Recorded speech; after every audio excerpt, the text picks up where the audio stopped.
ODI player of the decade वो तो कोहली है, आईसीसी के प्लेयर ऑफ द डेकेड वो भी कोहली है, टेस्ट प्लेयर की बात करें तो स्टीव स्मिथ है, टी20 की बात करें तो वो डेकेड के हैं राशिद खान। और मैंने ना वैसे पूरी की पूरी ओडीआई टीम, टेस्ट टीम, टी20 टीम, भाई क्या पाकिस्तान खेली नहीं क्या इस साल, या कहें इस पूरे 10 साल में कोई भी क्रिकेट एक भी नाम कैसे नहीं है भाई किसी भी पाकिस्तानी का।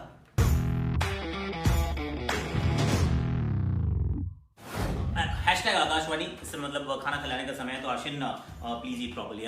और वैसे मैं भी ये देख रहा था कि आईसीसी वालों ने भी कुछ नाम अनाउंस किया, अवार्ड्स अनाउंस किए कि 10 साल समाप्त हुए हैं, तो विराट कोहली जो है वो तो क्रिकेटर ऑफ द डेकेड है। तालियां भाई बिल्कुल है, क्योंकि उनसे ज्यादा शतक अर्धशतक किसी ने नहीं बनाया। He is been absolutely sensational. And how ODI player of the decade Virat Kohli once, no doubt about it. Test player of the decade Steve Smith, कोई उसमें भी कमी नहीं है। और टी20 player of the decade has to be Rashid Khan. तो ये सारी की सारी बिल्कुल ठीक है। लेकिन उसके बाद मैं देख रहा था कि ये टीम जो बनाई है आप लोगों ने, इसमें क्या पाकिस्तान वैसे क्या खेला या नहीं खेला 10 साल में, कोई क्रिकेट खेले हैं या सिर्फ टाइम पास कर रहे थे, क्योंकि ये एक बड़ा मेरा सवाल है। टेस्ट टीम देखते हैं। कुक का नाम है, वार्नर का नाम है, केन विलियमसन का नाम है, कोहली यहाँ कप्तान है, स्टीव स्मिथ है, Kumar Sangakkara wicket keeper, Ben Stokes, Ravichandran Ashwin, Dale Steyn, Stuart Broad and James Anderson. किसी भी पाकिस्तानी का नाम नहीं है। क्या किसी का हो सकता था? मेरे हिसाब से यूनिस खान का नाम यह कंसिडर किया जा सकता था, क्योंकि यासिर शाह के बारे में भी आप सोच सकते थे, पर यूनिस खान 57 का एवरेज है उनका वैसे बाय द वे। वैसे इस टीम में मुझे शाह के भी कहीं नजर आए नहीं है। इंटरेस्टिंग सिलेक्शन है, चलिए कोई बात नहीं। मान लिया कि यहाँ आपने जो रूट नहीं है, वैसे मैं हाशी मामला को यहाँ रखना चाहता था, चलो आपने नहीं रखा कोई पाकिस्तान का प्लेयर, ठीक है भाई, it's okay, you have to be fair. अब ओडीआई टीम की बात करते हैं तो वहां पे Rohit Sharma, David Warner, Virat Kohli, AB de Villiers, Shakib Al Hasan, Mahendra Singh Dhoni is the captain, Ben Stokes, Mitchell Starc, Trent Boult, Imran Tahir and Lasith Malinga. यहाँ पर भी एक भी पाकिस्तानी नहीं है। और आप सोचते हैं कि यहाँ तो आ ही सकता था। मोहम्मद हफीज का आपने परफॉर्मेंस देखा होगा, इज बीन एब्सोल्युटली सेंसेशनल। बहुत रन बनाए यार, विकेट भी चटकाए। अगर आप ऑलराउंडर ढूंढ रहे हो तो बेन स्टोक्स आपने खिलाए, आप यहाँ पे बड़े आसानी से आप मोहम्मद हफीज को भी खिला सकते थे। यहाँ पे भी आपके पास चांस था कि आप किसी एक पाकिस्तानी खिलाड़ी को टीम में रख सकते थे, आपने यहाँ पे भी नहीं रखा।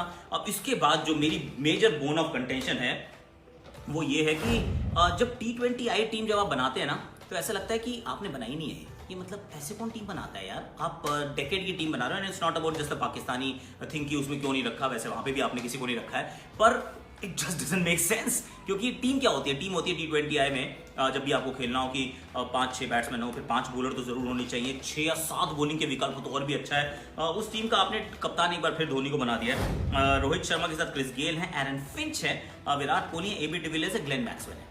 इसके बाद धोनी है। आई एम स्लाइटली इंट्रीग्ड, क्योंकि धोनी ने, अगर आप टी20 आईज की बात करें, इस दशक की बात करें, तो इंडिया ने ना तो कुछ जीता है, आशिम प्लीज बेटा ईट योर फूड, तो ना तो इंडिया ने कुछ जीता है और धोनी ने उतना अच्छा टी20 आईज में किया नहीं है। तो ये टी20 आई की टीम बना रहे हैं हम बाय द वे, तो जॉस बटलर वगैरह कोई नहीं है, Kieron Pollard, Rashid Khan, Jasprit Bumrah and Lasith Malinga.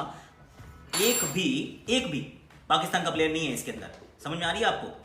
ना इसमें उमर गुल है, ना इसमें सईद अजमल है। सईद अजमल वो वनडे में भी हो सकते थे, मतलब किसी का नाम ही नहीं डाला यार। ऐसे कौन टीम बनाता है? एक तो 3 बॉलर्स के साथ आपने टीम बना ली, टाइम पास हो रहा है क्या? अब सिर्फ 3 बॉलर्स के साथ आप टीम बनाते हैं, यानी कि 12 ओवर तो हो जाएंगे, उसके बाद कौन करेगा? मतलब ग्लेन मैक्सवेल और कायरन पोलार्ड 4-4 ओवर डालेंगे। ये ना फ्रेंचाइज क्रिकेट में भी 4-4 ओवर ही डालते हैं, आपने इनको इंटरनेशनल क्रिकेट में पिक कर लिया 4-4 ओवर डालने के लिए। किसने बनाई है टीम, थोड़ा सोच के बताइएगा, क्योंकि इस टीम के अंदर आपने सिर्फ 3 बॉलर्स पिक किए हैं। आपने इस टीम के अंदर कोई पाकिस्तान का खिलाड़ी पिक नहीं किया है। आपने मतलब मर्जी से जिसका मन कर रहा है आपने वो कर लिया, पॉपुलर चॉइसेस वाले आपने नाम उसमें डाल दिए।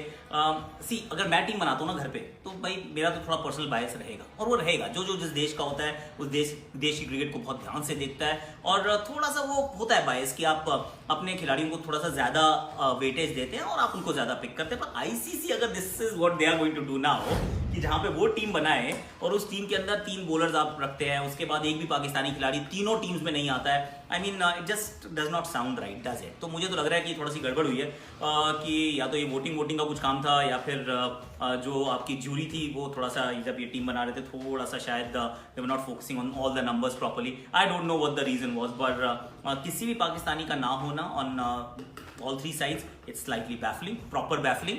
और ये टी20 की जो टीम बनाई है ना डेकेड की, इस टीम को तो आप अपने पास रख लो, ये मुंबई इंडियंस मार देगी इसको, मैं सीरियसली बता रहा हूँ, क्योंकि बॉलर ही नहीं है। मतलब 300 रन चेज करने पड़ेंगे बस, ये ऐसे नहीं होने वाला। और आप खाना खाते रहो प्लीज, मैं फोकस कर रहा हूँ ना, मतलब आप भी कर लो अपना काम, चलो खाना खाओ। तो आपको मैं क्या कह रहा था, मैं कह रहा था कि अब देख लेते हैं हम हिस स्टोरी, ये तो होगी आकाशवाणी। अब हिस स्टोरी में मैं आपको दिखाने वाला हूं कि किस तरह से स्टीव ओकीफ, पहले उसने दी हमें तकलीफ, लेकिन उसके बाद हमने कहा कौन है कीफ, मतलब वो बड़ी मजेदार कहानी है। रांची के मैच की थी, पुणे हम हारे थे, बैंगलोर हम जीते थे, रांची में हमने किया था ड्रॉ। इंडिया ऑस्ट्रेलिया का वो हमने समा बांधा हुआ है, तो वो माहौल गर्म है, तो फिर हथौड़ा मार देते। ये वाली कहानी आप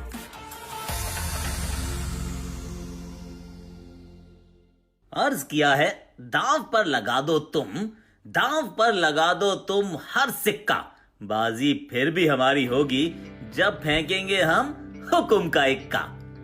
ऐसी सोच थी भारत का दौरा करने वाली ऑस्ट्रेलियन टीम की 2017 में। जी हां, पुणे की पिच पर जब कंगारुओं ने धावा बोला तो सच कहें इंडियन टीम की हवाइयां उड़ गईं। पहले तो टॉस जीतकर किया बैटिंग का चुनाव और फिर स्टीव स्मिथ ने जड़ दी एक शानदार सेंचुरी। बैटिंग की बारी आई तो इंडिया पहुंचा क्रीज पर बेखबर इस बात से कि ऑस्ट्रेलिया हाथ में लिए बैठा था तुरुप का पत्ता, हुक्म का इक्का। तैयारी तो की थी भारतीय बल्लेबाजों ने नेथन लायन और मिचेल स्टार्क की, लेकिन सामने आ खड़ा हुआ एक आउट ऑफ सिलेबस क्वेश्चन, नाम था जिसका स्टीव ओकीफ। छक्कों के लिए तो बल्लेबाज जाने जाते हैं, लेकिन इन महाशय ने तो इंडियन बैट्समैनों के छक्के छुड़ा डाले, दोनों ही इनिंग्स में 6-6 विकेट्स चटकाकर। जी हां, 1 दर्जन विकेट्स बटोर डाले स्टीव ओकीफ ने। आंधी की तरह आए और तूफान की तरह निकल भी गए, अपनी चपेट में लेकर भारतीय बल्लेबाजों की फौज को। केवल 2.5 दिन में ऑस्ट्रेलिया ने दर्ज की 333 रन की एक ऐतिहासिक अद्भुत जीत। भारतीय खेमा बहुत चक्का। सुन, सिर्फ ये पूछ रहा था कौन है ये कीफ। तीसरे मैच तक इस बड़े सवाल का बड़ा जवाब दिया पुजारा जी ने, जब इंडियन टीम पहुंची रांची जीतकर बैंगलोर का दूसरा टेस्ट मैच। जहां पहले टेस्ट मैच में स्टीव ओकीफ ने भारतीय टीम की नाक में दम करके रखा था, वहां तीसरे टेस्ट मैच में गंगा उल्टी बहने लगी थी। वो चला होगा किसी जमाने में कीफ का कमाल, अब बारी थी पेशेंस के पुजारी की, पुजारा की। नौबत ये आ खड़ी हुई कि स्टीव जो पहले मैच में इतराते नहीं थक रहे थे, वो पुजारा के सामने हांफते हांफते पहुंचे और कह बैठे, बस भाई बस, अब तो आउट हो जाओ, नहीं तो अगली बॉल व्हील चेयर पर बैठकर डालनी पड़ेगी दोस्त। पहले टेस्ट में जहां इंडिया पूछ रही थी कौन है ये कीफ, वहां तीसरे टेस्ट मैच में इंडिया तो कह रही थी कौन है ये कीफ, और स्टीव ओकीफ को हुई बड़ी तकलीफ। बैंगलोर के ब्रेन फेड टेस्ट को जीतने के बाद रांची के इस टेस्ट में भारत ने एक सम्मानजनक ड्रॉ की प्राप्ति की और श्रृंखला जीती धर्मशाला में। सीरीज हुई भारत के नाम। स्टीव ओकीफ की वो 12 विकेट्स का जादू चला तो सही, पर गर्म हवा के गुब्बारे की तरह, जो उड़ा तो पर जल्दी हवा खत्म होने पर धरती पर वापस लौट आया। कीफ उसके बाद वो कमाल फिर नहीं दिखा पाए। कहते हैं ना, हर चमकने वाली चीज सोना नहीं होती। इस सीरीज में भारत देर से जरूर आया, पर दुरुस्त आया।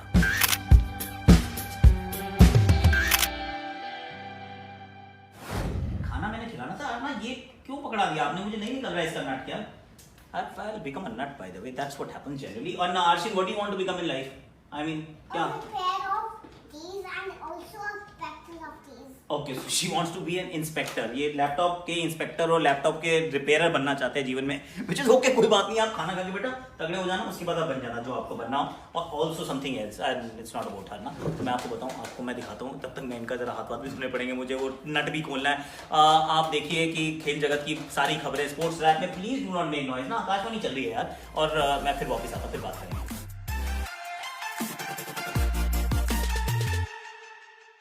डेकेड एंडिंग आईसीसी अवार्ड्स में विमेन्स टीम की बात की जाए तो इंडियन वेटरन्स और legends ODI captain Mithali Raj और fast bowler Jhulan Goswami have been included in the ICC Women's ODI 11 of the decade. और उधर ICC Women's T20 International 11 of the decade में current Indian T20 international skipper, the swashbuckling Harmanpreet Kaur has been included in the side, और leg spinning sensation Poonam Yadav gets a place for her performances this decade. Well done girls and congratulations to all of you.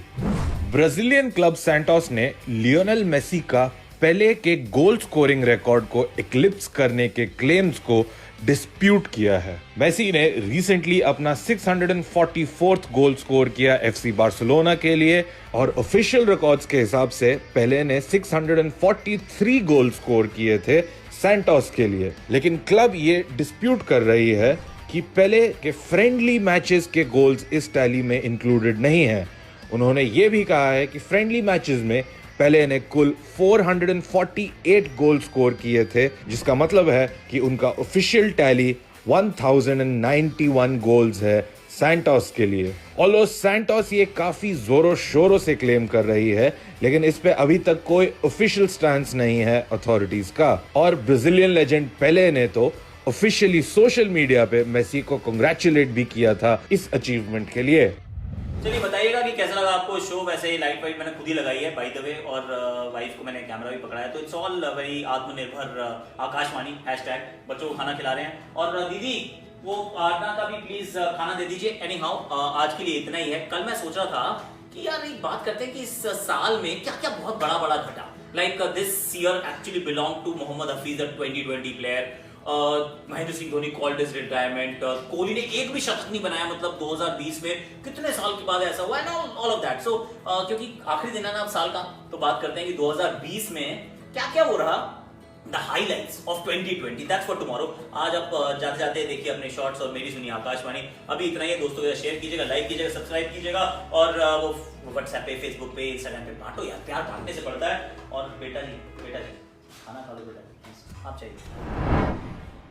Stance अच्छा है इनका, और drive उससे भी ज्यादा खूबसूरत। इस बार भी ड्राइव, थोड़ा गेंद से दूर रहते हैं और गेंद को दूर पहुंचाते हैं।